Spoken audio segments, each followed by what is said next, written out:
But back then I started reading, educating myself, not just about parenting, but all kinds of things, health, how to have a healthy family. Thank you, everybody.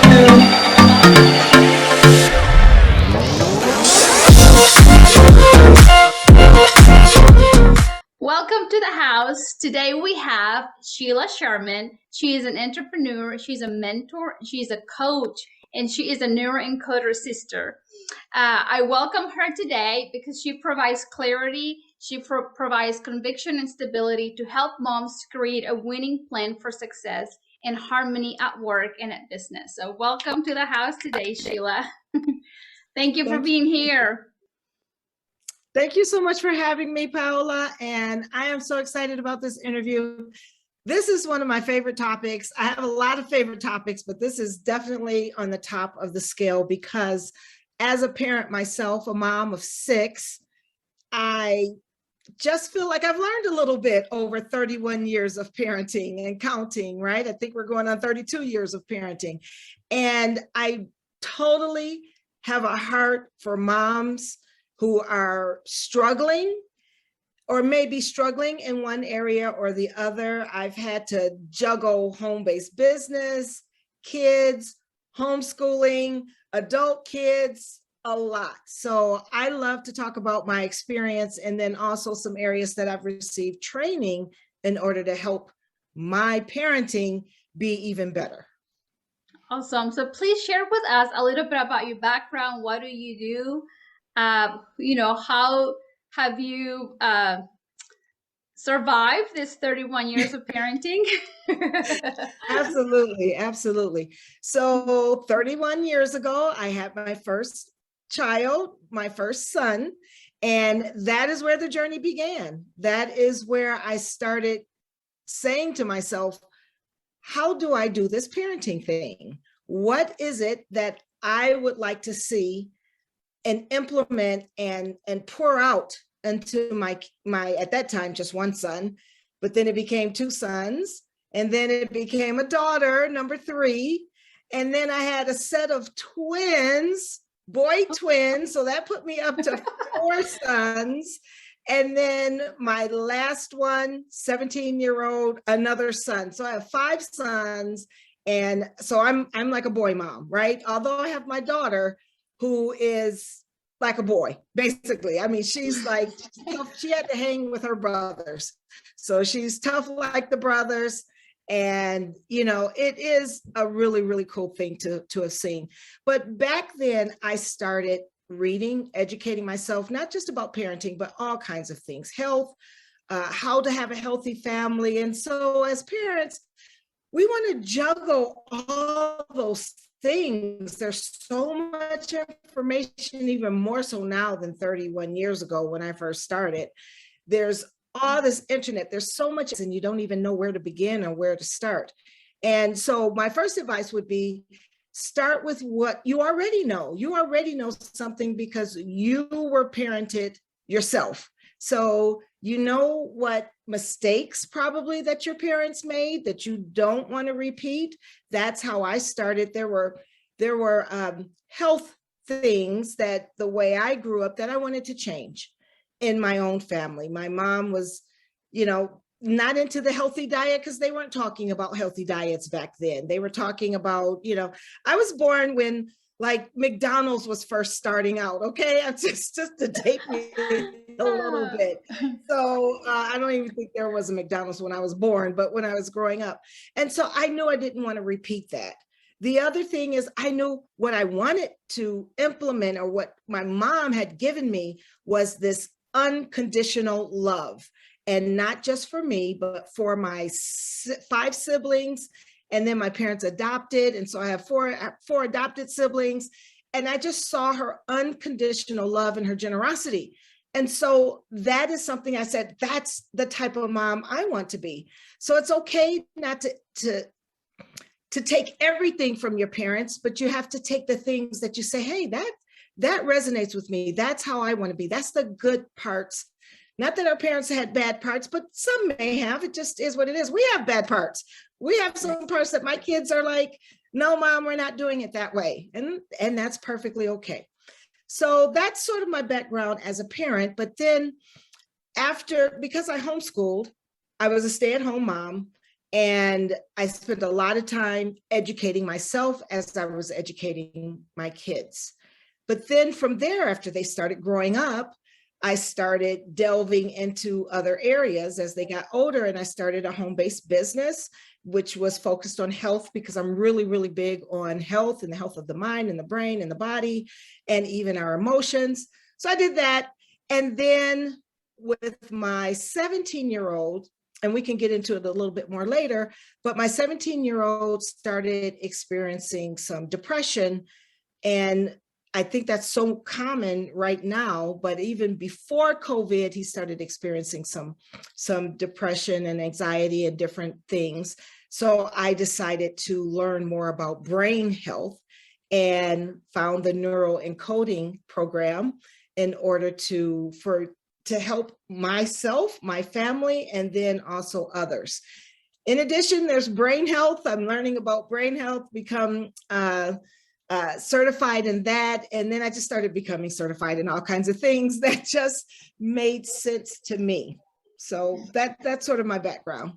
That's beautiful. And you have lots of wisdom, behind your years of homeschooling and just getting back. I know you are a detox coach. Do you? Yes. A That's awesome. sugar detox coach. And, parents, and I didn't necessarily realize it either, don't realize how much the sugar or the intake of food or nutrition or hydration affects our kids' moods and their brains and how they operate. And so that's an area I like to help parents see that it's connected, or at least explore if you're having some difficulties with the communication with your teen. Especially, I talk to a lot of moms, and there are a lot of issues around that, but our teens are going through things, and part of it might be their brain. So one of the things I did for my son was make sure of his nutritional intake. And it's so funny, he laughs with me now because he says, because I'm really into hydration, right? Drinking water makes a difference. And my son said to me, my 17-year-old, he said, Mom, I could be lying in the street dying, and you would say, did you drink your water for today? Did you hydrate? Oh, that is funny. It's Yeah. so true. And we laugh about it. I love that we have this relationship where we can laugh about the things that I am implementing with him, because, it's just funny. Yeah. You're right. I'd say, hey, did you have your water today? I do the same thing. My 11-year-old, almost 11-year-old, he's like, oh, my belly hurts. And I was like, did you drink water today? He's like, no. I was like, go drink some water. And then he's fine after that. So yeah, I'm with you. It's like hydration is a big element in our health. So that's funny. I do the same. And our brain health and our mood. Yeah, it's important. Yeah. So going back to like parenting, what do you think are some of like our foundation of good parenting that we need to like implement? Oh, shoot. Let's see if I still have you. Sorry. Okay, I still have you. Sorry. Yes, right here. Okay. All right. Communication. Communication is key. And there's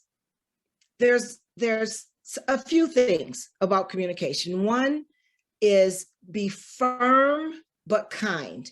We can be firm with our kids, but we also need to be kind.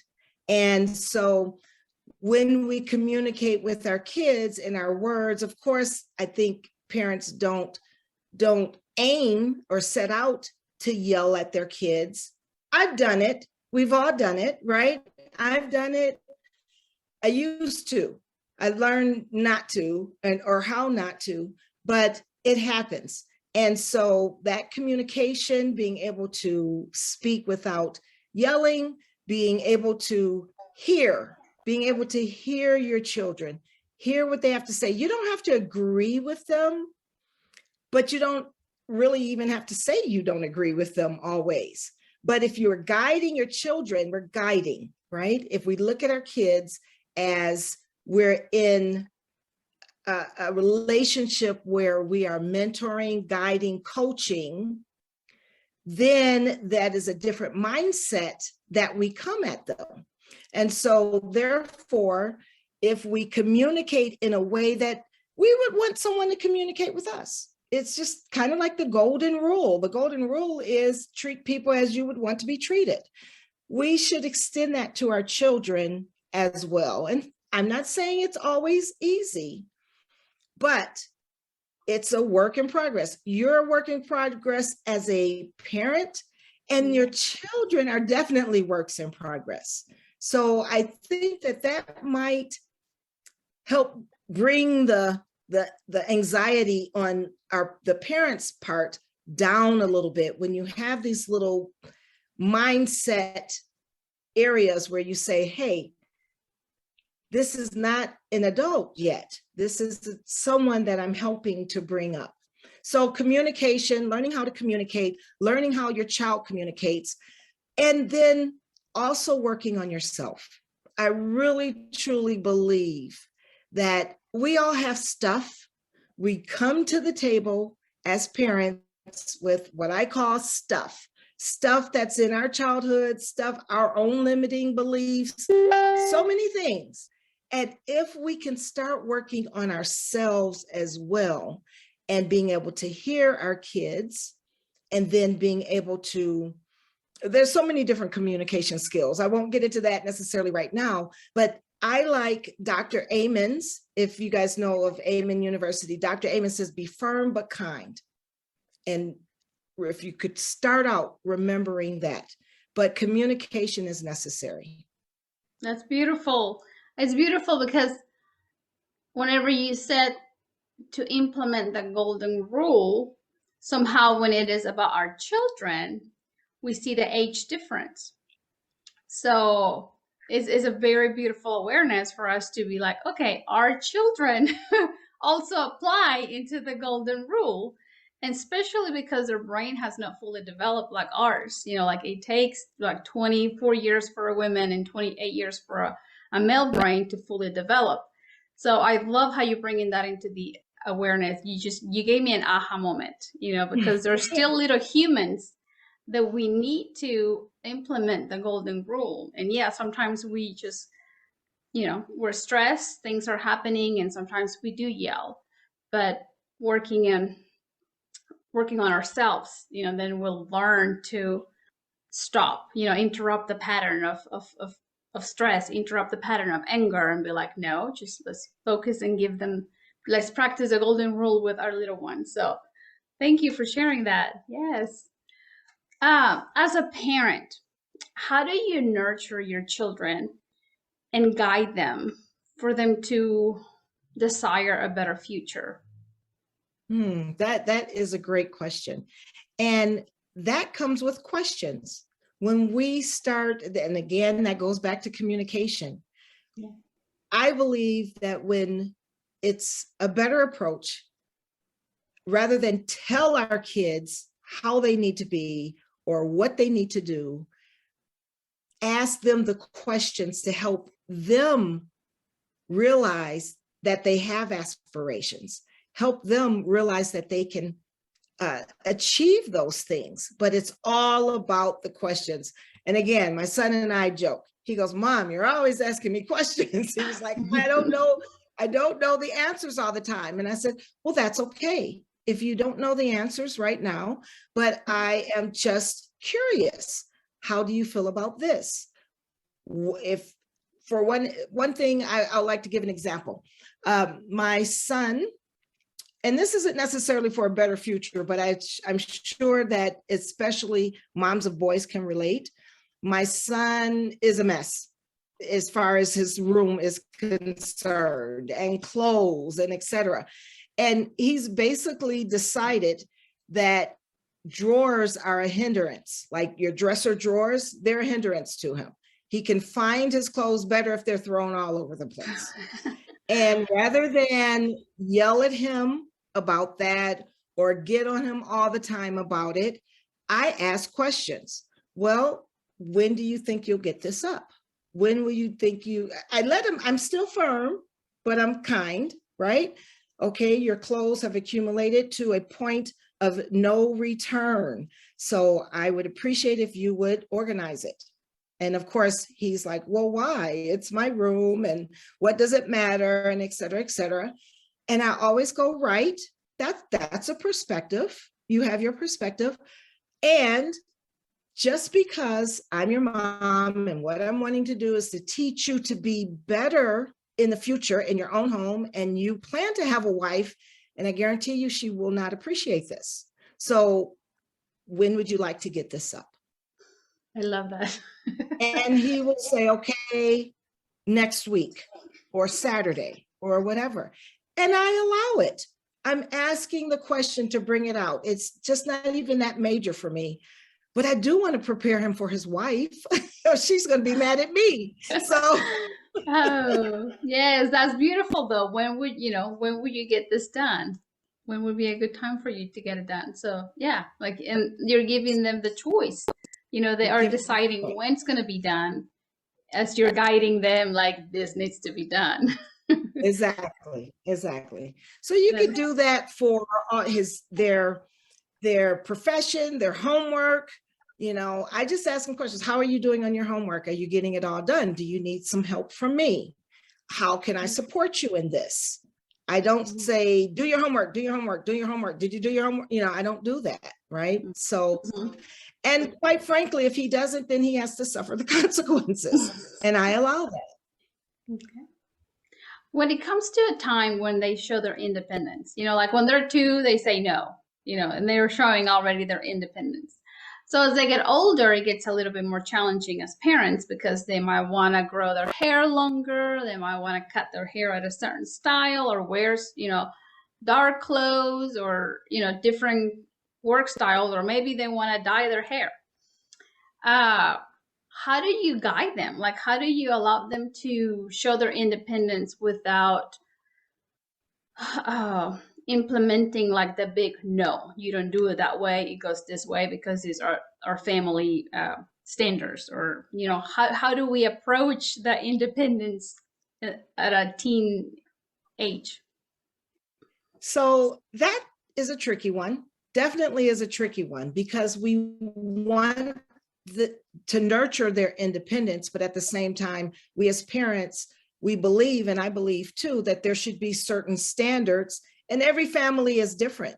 So when you have a family standard, your best friend might have a different standard, and even your best friend might say, well, why don't you let them do that? What difference does it make? That type of thing. And I've had that situation happen.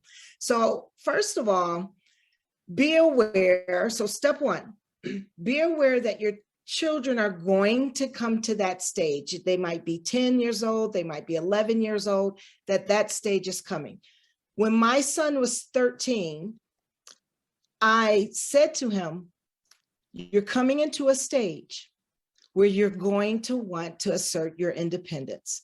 You're not always going to agree with us as your parents, and you're going to want to do things your own way. Sometimes you'll be able to, and sometimes you won't be able to. But the main thing is that we have to keep open communication. You may express to me what it is that you want to do, and I will honestly express to you whether I think it's acceptable or not. And I'm willing to make compromises where it makes sense, but it won't always happen. So basically, I prepared him ahead of time that this stage is coming, that it's perfectly normal, that you're okay. People go through this, and we're going to work it out together through communication. And I truly believe that I didn't do that with any of my other kids. So I have 5 older ones, and then there's a gap for my 17-year-old. So all my other kids are ages 24 to 31. And I raised them a little bit differently. They were my guinea pigs, all of them. So I learned things in the process of raising those.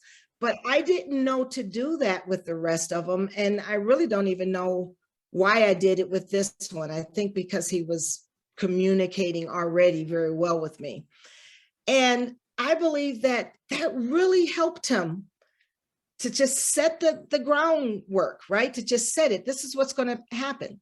So that would be step number one. Step number two, and I hope this isn't controversial, but my son wanted to wear black fingernail polish, my 17-year-old.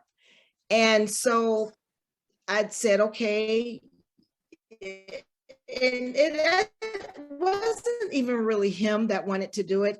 It was, he had a girlfriend and she wanted to, she painted his fingernail polish, his fingers black, right?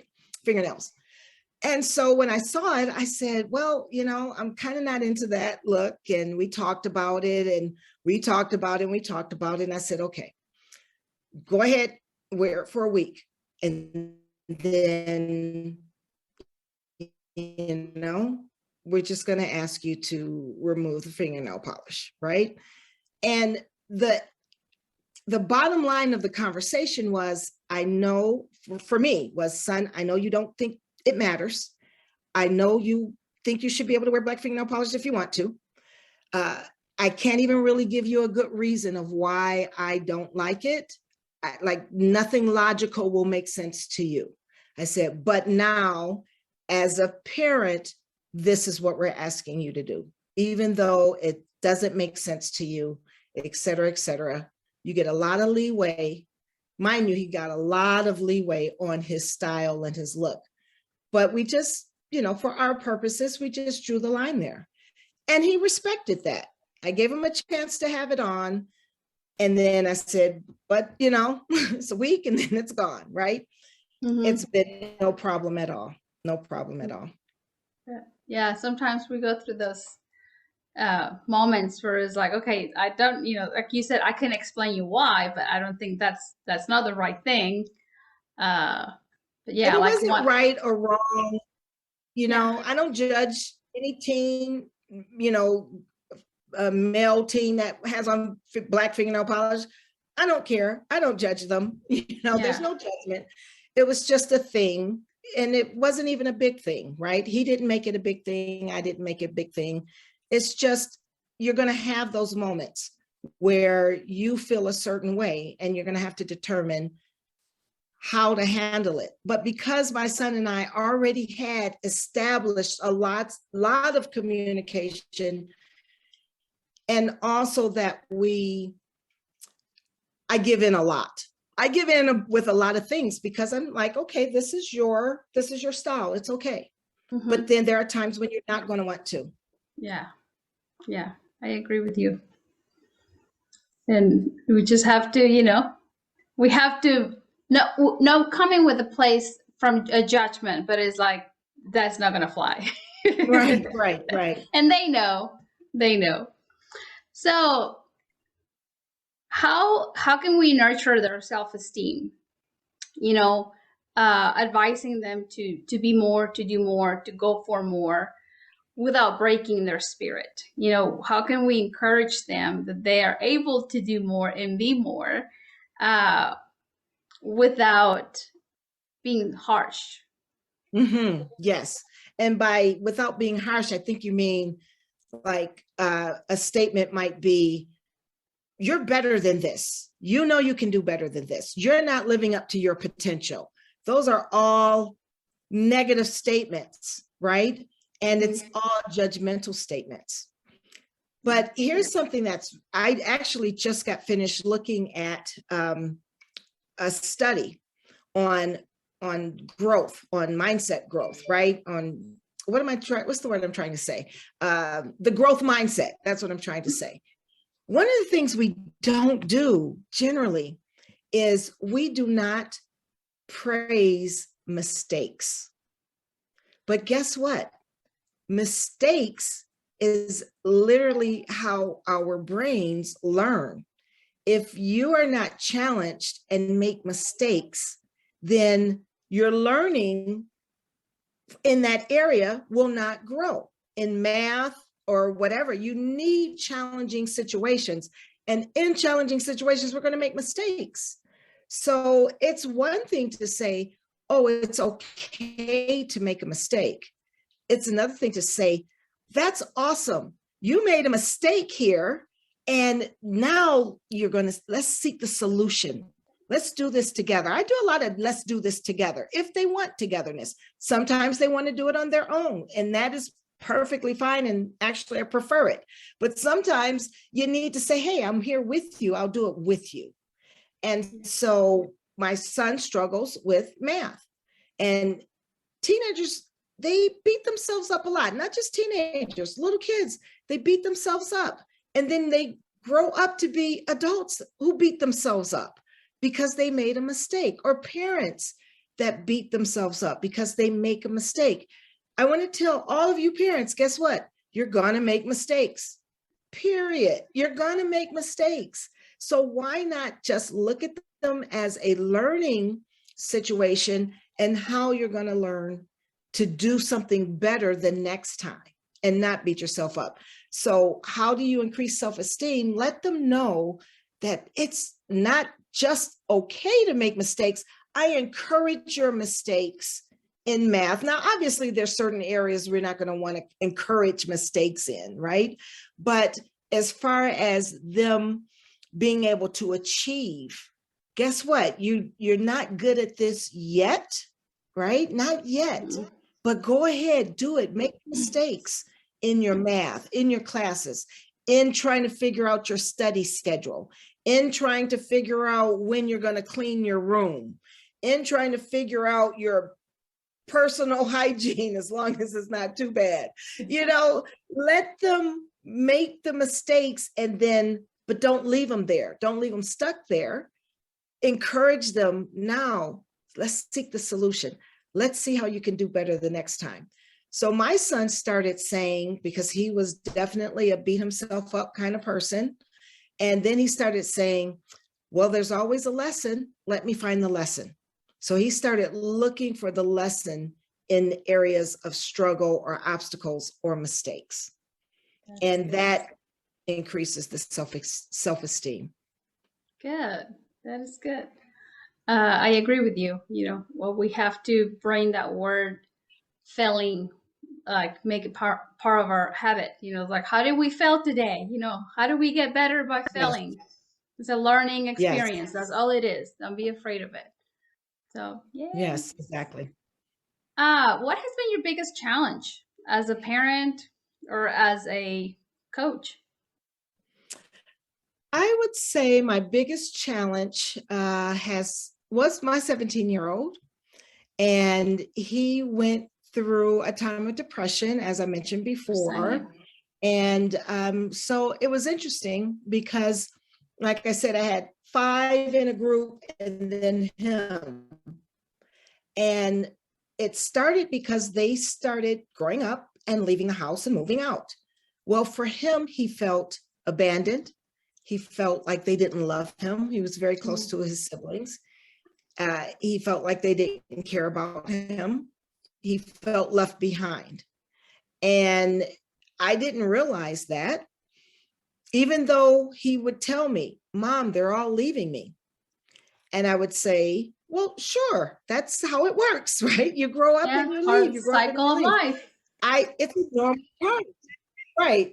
But I did not realize how deeply that was hurting him, right?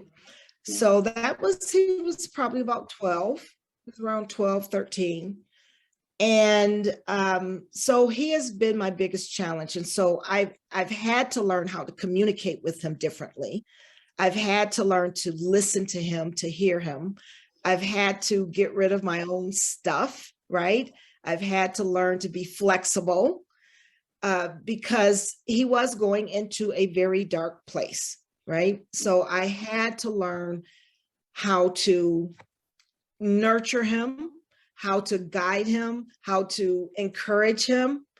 All of those things you asked me about, I had to learn how to do that. I had to learn how the brain works and all kinds of things. And so that was my biggest challenge. However, it's also my biggest victory, because he says to me today, Mom, like this kid, if he came into the room right now, he'd come right over and he'd give me a kiss. Yeah, and whenever I'm on a Zoom, he comes and he gives me a kiss. We're very close. He's very open. We have great discussions. He's like, Mom, I want to do this mindset stuff. What is this mindset stuff you do? I want you to teach that to me. He's all about improving, very self-aware. He's awesome. He's awesome. So we got him through that hump, and with hydration, water, and a lot of support from mainly me, but then his siblings also. His siblings stepped in, saw he was having problems, and assured him that they're there for him. It was a family effort, and it all paid off, and it all made us closer. So even when things appear to be, dark and heavy and maybe hopeless with your kids, I never took that mindset. I always took the mindset, and I still take the mindset, that everything will work out. We just have to do the work. We just have to do whatever it takes to make it work out. That's beautiful. Yay. Like it was a family effort. So that's absolutely beautiful. Where can we find you? If there is anybody here in our audience that are interested in learning more about you and what you do, how can we find you? Thanks for asking. You can go to SheilaSherman.com. So I will spell that, or would you write it? I will. I'll type it on the description as well. Okay. Yes. We'll do that. SheilaSherman.com. And when you go there, you will find my sugar information, sugar detox information.